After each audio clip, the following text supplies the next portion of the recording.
வணக்கம் sir. Madam, இந்த வணக்கம் எங்க இருக்கு உங்களுக்கு தெரியுது? தெரியலையே சார். தெரிஞ்சா கண்டிப்பா எனக்கு சொல்லு மேடம். இந்த டாபிக் உள்ள போகுது மேடம். போலாம் சார். மேடம், இன்னொரு ஒருத்த பொம்பளைன்னு கேட்டு உனக்கு கோவமே வரலன்னா நீ பொம்பளையே இல்ல.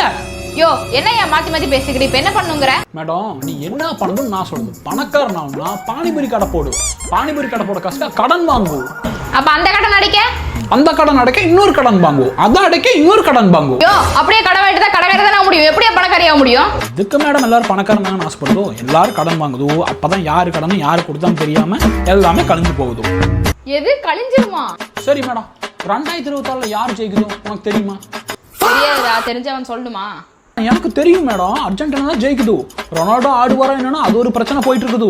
டேய், என்னடா எங்கெங்கயோ போற குழப்பறியேடா? மேடம், எனக்கு எல்லாமே தெரியும் மேடம். எல்லாம் தெரிஞ்ச பார்த்தா உனக்கு ஏன் மேடம் டென்ஷன் ஆகுது? எப்படிடா உனக்கு தெரியுது? எலான் மஸ்க் எவ்வளவு தெரியாதா? உனக்கு எப்படி எவ்வளவு தெரியும்? யாருக்கும் தெரியாத ஒரு விஷயம் எனக்கு தெரியும். நான் சொல்லட்டா?